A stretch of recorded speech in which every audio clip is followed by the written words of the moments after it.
Olá! Está começando o Visual, o primeiro programa jornalístico da TV brasileira feito em Libras. Quer saber mais sobre o nosso programa e ficar por dentro do universo da acessibilidade? Entra lá no facebook.com/Visual TV Brasil. Direto do Rio de Janeiro, o Visual começa agora.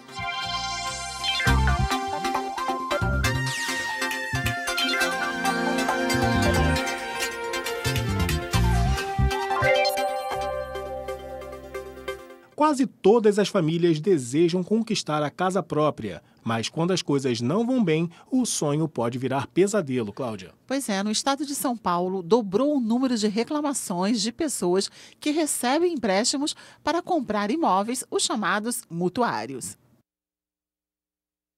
Vinícius pagou mais de R$80 mil em gastos com corretores e parcelas para comprar um apartamento. Ficou desempregado e decidiu cancelar o contrato. A construtora cobrou dele cerca de R$15 mil de multa.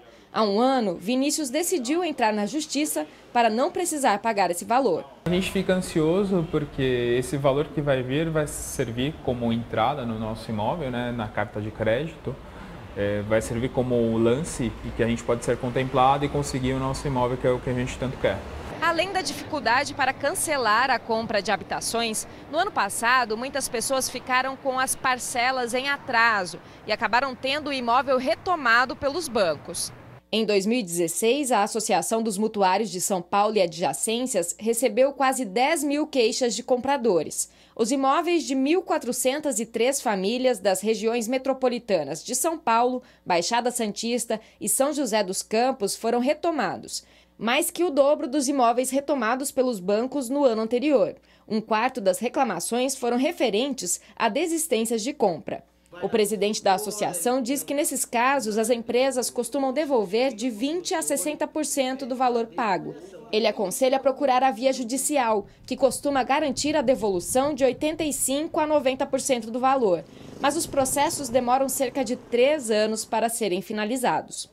O construtor ainda é a parte econômica mais forte. Ele vai ficar com aquele imóvel que muitas vezes está valorizado. E o mutuário, muitas vezes ele perde, porque o dinheiro que ele vai receber já não é o mesmo de 3 anos atrás, né? Então, ele muitas vezes, inúmeras vezes, ele não consegue sequer comprar mais naquele padrão que ele desejava. Além da violência, do preconceito, mulheres transexuais enfrentam a falta de oportunidades no mercado de trabalho. O dia a dia de Tuca é como de muitos trabalhadores, chegar no horário, fazer suas funções da melhor maneira possível. Mas, apesar disso, ela é uma exceção. Tuca é a única mulher transexual a trabalhar na Câmara de Vereadores de Salvador. Eu que vim da periferia, pessoa simples, assim, não tinha aquela oportunidade de trabalho, não tinha um salão que trabalhava para mim mesma.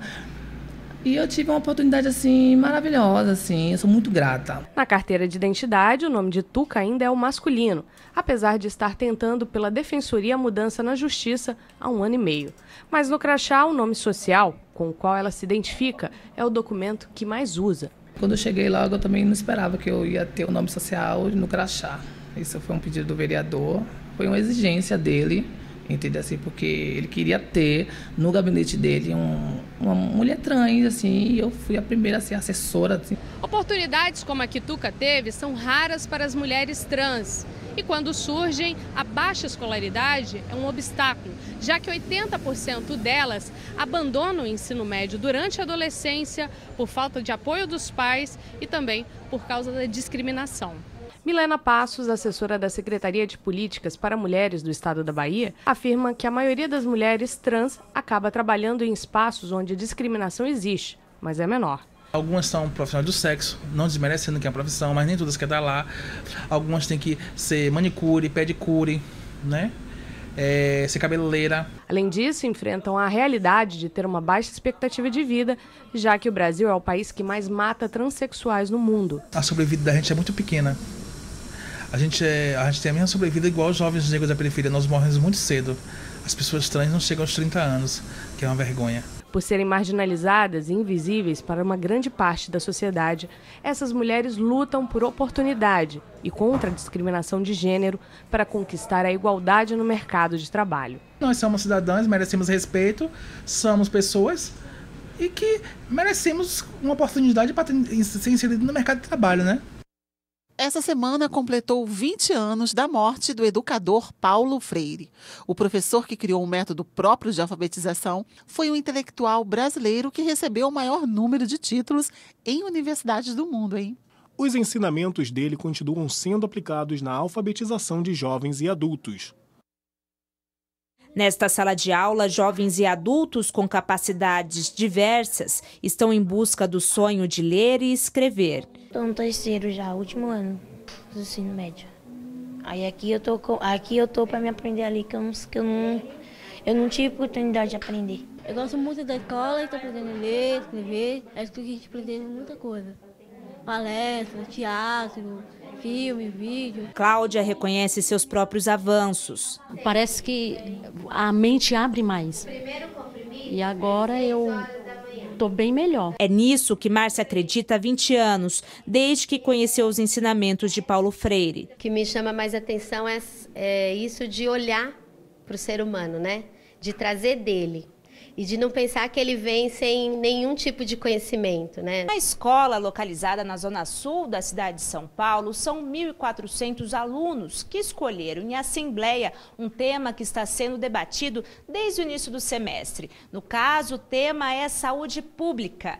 Levar em consideração que o aluno quer estudar e a realidade que ele vive faz parte do método Paulo Freire. O Freire sempre falou, e assim, ouse. Educação de jovens e adultos dá para ousar. Dá para fazer diferente, encontre o caminho. A experiência de alfabetizar adultos foi feita pela primeira vez por Paulo Freire em 1963, em Angicos, no Rio Grande do Norte. Lá, 300 pessoas aprenderam a ler e a escrever com apenas 40 aulas. Depois disso, Freire trabalhou no Plano Nacional de Alfabetização no governo de João Goulart, em 1964. O golpe militar, meses depois, interrompeu o projeto. Chegou a ser preso e se exilou no exterior. Com a anistia, voltou ao Brasil nos anos 80. Foi secretário de Educação da capital paulista e implantou o movimento de alfabetização de jovens e adultos que envolveu igrejas e associações de bairro. Morreu aos 75 anos, em 2 de maio de 1997. Apesar de ser um homem simples, de ter a sua importância na educação popular e comunitária, ele inclusive traz para a academia a educação popular. E nós continuamos nessa luta. Para nós é importante que a academia, por exemplo, absorva, aprenda com a cultura popular. No instituto que guarda a memória de Freire estão objetos que pertenceram ao pedagogo, desde a biblioteca, que resistiu a uma enchente em Recife, ao manuscrito de Pedagogia do Oprimido. A obra é o terceiro livro mais citado em trabalhos acadêmicos da área de humanas no mundo e foi traduzida para 27 línguas. Freire viu na cultura popular um terreno fértil para a educação e a educação como prática da liberdade. Se eu não estivesse convencido de que mudar é difícil, mas mesmo difícil, mudar é possível, eu não seria professor. São pessoas que são desafiadas a fazer perguntas, a contar suas vidas, né? A resgatar para o grupo, né? O que elas pensam, o que elas sentem, o que elas são, o que elas sonham. Você se sente mais viva, não sei, é diferente. Eu até tenho um desejo de ser psicóloga, né? Eu nunca é tarde, eu estou com 46 anos, mas eu acho que nunca é tarde. A língua brasileira de sinais surgiu por volta do século XVIII e trazida ao Brasil em 1856 por um conde francês. Mas só em 2002 que a Libras foi oficialmente reconhecida e aceita como segunda língua oficial brasileira.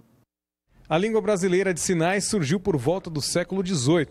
Trazida ao Brasil em 1856 por um conde francês, foi só em 2002 que foi oficialmente reconhecida e aceita como segunda língua oficial brasileira. Ela funciona como qualquer língua. Porque ela tem estrutura gramatical própria, ela tem toda a semântica, toda a morfologia que qualquer língua tem. E as pessoas às vezes se confundem e acham que é só uma linguagem. E a gente sabe que linguagem é qualquer forma de comunicação. Pode ser música, pode ser dança, pode ser um teatro, que tem toda a estrutura, tem toda a gramática, tem toda a forma de ser. Ela evolui conforme as outras línguas evoluem. Tá? Então, isso é a Libras, a Língua Brasileira de Sinais. O Centro de Capacitação de Profissionais da Educação e de Atendimento às Pessoas com Surdez disponibiliza aulas gratuitas de Libras. O principal é dar curso para pessoas ouvintes que querem aprender a língua de sinais, capacitar professores de sala de recursos, capacitar profissionais que estão envolvidos com os surdos, né?